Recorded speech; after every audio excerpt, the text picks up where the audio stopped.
Hello दोस्तों, welcome to software engineering channel. क्या हाल चाल है आप लोगों का। सॉफ्टवेयर प्रोजेक्ट मैनेजमेंट की सीरीज में आज हम लेक्चर नंबर 10 पे पहुंच चुके हैं और आज का जो हमारा टॉपिक है वो है प्रोजेक्ट नेटवर्क डायग्राम।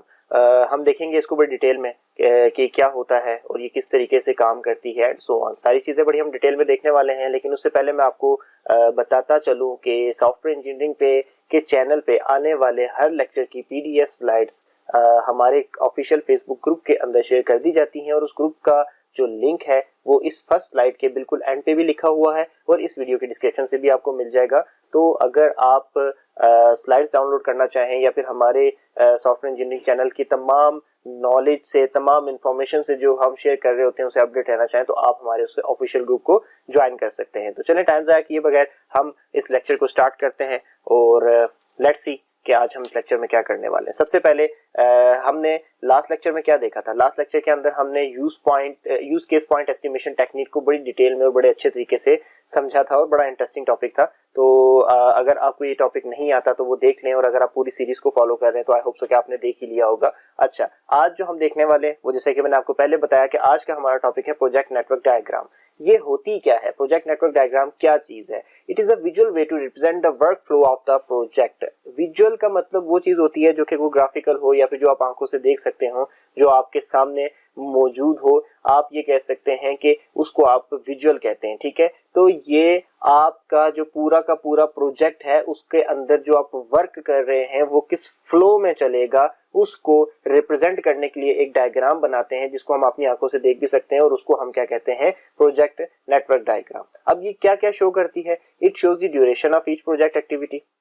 ये भी बताती है कि आप एक प्रोजेक्ट जो कर रहे हैं उसके अंदर जो एक एक एक्टिविटी आप करेंगे वो हर एक एक्टिविटी कितना कितना का टाइम लेगी। उसके अलावा it also shows the sequence in which activities will execute. और उसके बाद ये डायग्राम ये भी आपको बताती है कि कौन सी एक्टिविटी के बाद कौन सी एक्टिविटी रन करनी है और किस एक्टिविटी से पहले कौन सी एक्टिविटी रन करनी है। क्योंकि देखें, ऐसा नहीं हो सकता कि आपके प्रोजेक्ट के अंदर अगर करने वाले 10 काम हैं तो वो 10 के 10 एक साथ ही करना शुरू कर देंगे जस्ट बिकॉज कि आपके पास 10 बंदों की टीम भी थी तो आपने सबको एक एक काम दे दिया। ऐसा पॉसिबल प्रैक्टिकली नहीं होता। हो सकता है कि जो टास्क नंबर 2 है या फिर जो एक्टिविटी आपने सेकंड नंबर पे परफॉर्म करवानी है वो डिपेंड करती हो इस चीज के ऊपर कि फर्स्ट वाली कंप्लीट हो जाए तो फर्स्ट वाली के अंदर से आने वाले रिजल्ट्स की बेस पे नेक्स्ट एक्टिविटी रन करेगी। तो आप क्या करेंगे, तो इसलिए फिर आपको पूरी की पूरी एक स्ट्रेटेजी बनाकर आपको एक डायग्राम ऐसी बनानी पड़ती है जिसके अंदर आप सब कुछ ये भी शो करें कि कौन सी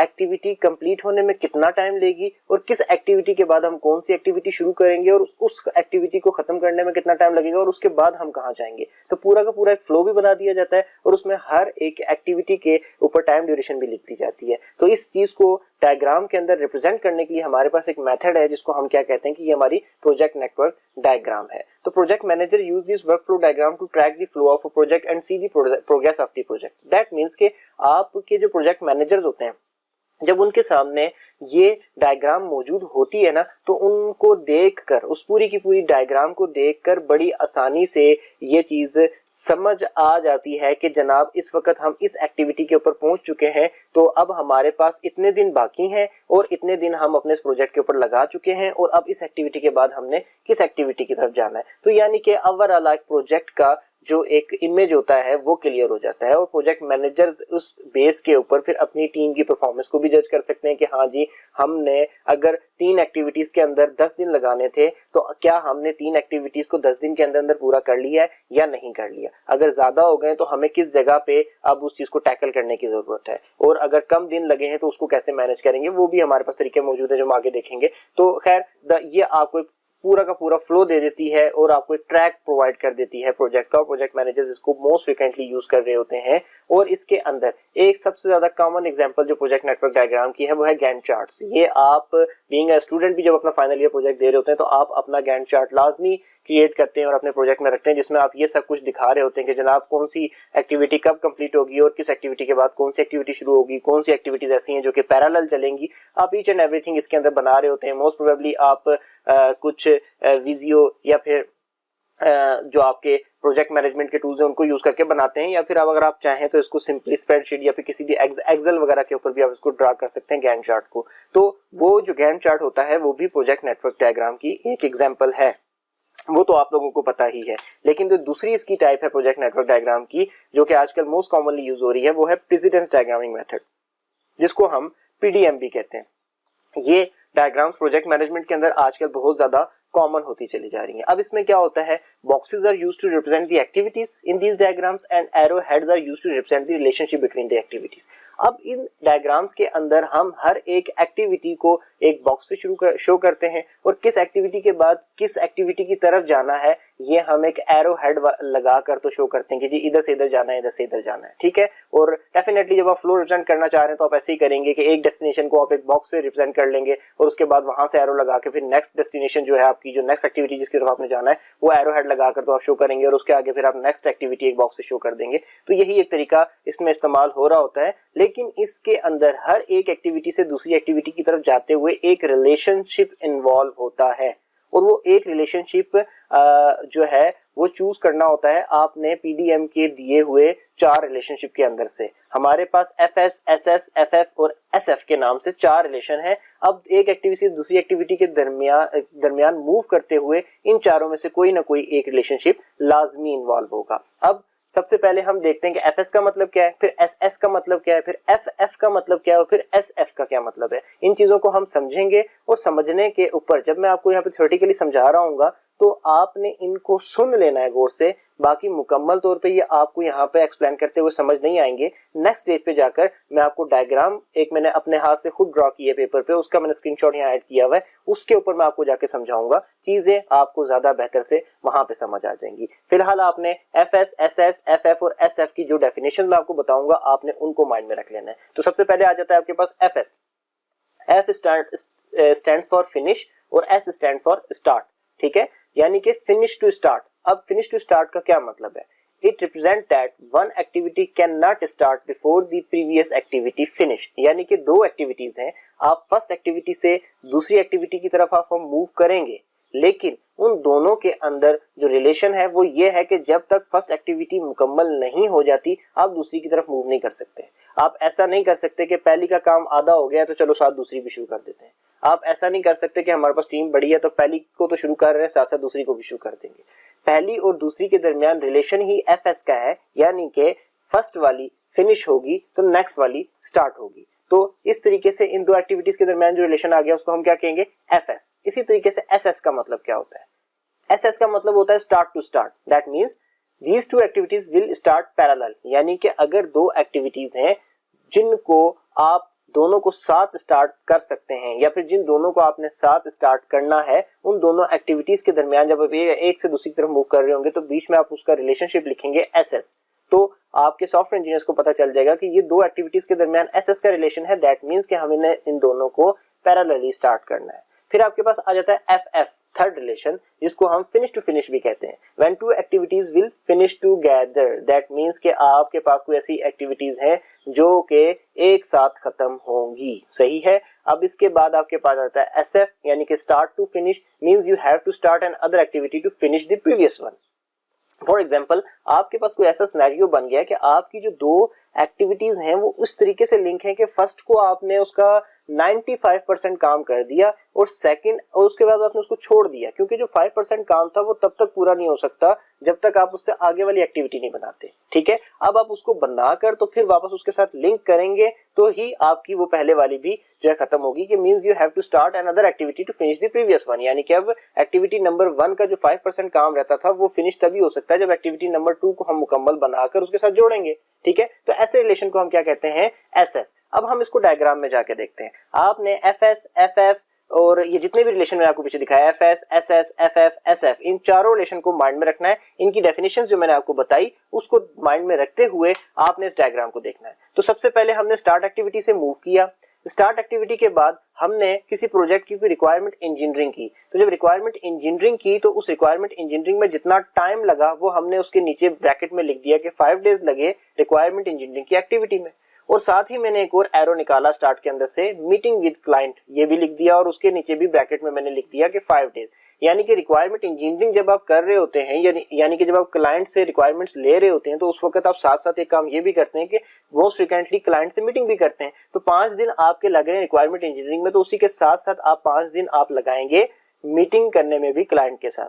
ये दोनों एक्टिविटीज को मैंने ऐसे लिखा और उसके बाद यहाँ से रिक्वायरमेंट इंजीनियरिंग के बिल्कुल आगे से मैंने एक एरो हेड निकाला जिसको जाकर मीटिंग विद क्लाइंट के साथ जोड़ के उसके ऊपर लिख दिया FF, यानी कि अगर हम देखें बैक्स पे जाके FF का मतलब क्या होता है, finish to finish, when two activities will finish together, यानी कि इसका मतलब ये हुआ कि रिक्वायरमेंट इंजीनियरिंग और मीटिंग विद क्लाइंट दोनों 5 दिन ले रहे हैं और उनका रिलेशन आपस में FF का है, यानी कि ये दोनों हम साथ साथ करेंगे और इन दोनों को साथ साथ ही खत्म करेंगे। ऐसा नहीं होगा कि क्लाइंट के साथ मीटिंग बाद में खत्म कर रहे हैं, रिक्वायरमेंट इंजीनियरिंग पहले कर ली, या फिर मीटिंग्स पहले कर ली, रिक्वायरमेंट इंजीनियरिंग बाद में कर रहे हैं, ऐसा नहीं है। हमने अपने सिनेरियो के हिसाब से जो देखा उसमें यह है कि दोनों एक्टिविटीज 5-5 दिन ले रही हैं और इन दोनों के दरमियान FF का रिलेशन है, यानी कि दोनों को साथ ही हमने खत्म करना है। फिर दोनों को साथ खत्म करने के बाद हम आगे मूव करेंगे रिक्वायरमेंट इंजीनियरिंग की तरफ से मेक डिजाइन। जब आपके पास रिक्वायरमेंट सारी आ गई तो आप उनकी बेस पे डिजाइन बनाएंगे। मेक डिजाइन की एक्टिविटी में आपको 3 दिन लगेंगे और रिक्वायरमेंट इंजीनियरिंग से आगे मेक डिजाइन की एक्टिविटी जो है इसके दरमियान हमारा रिलेशन क्या है,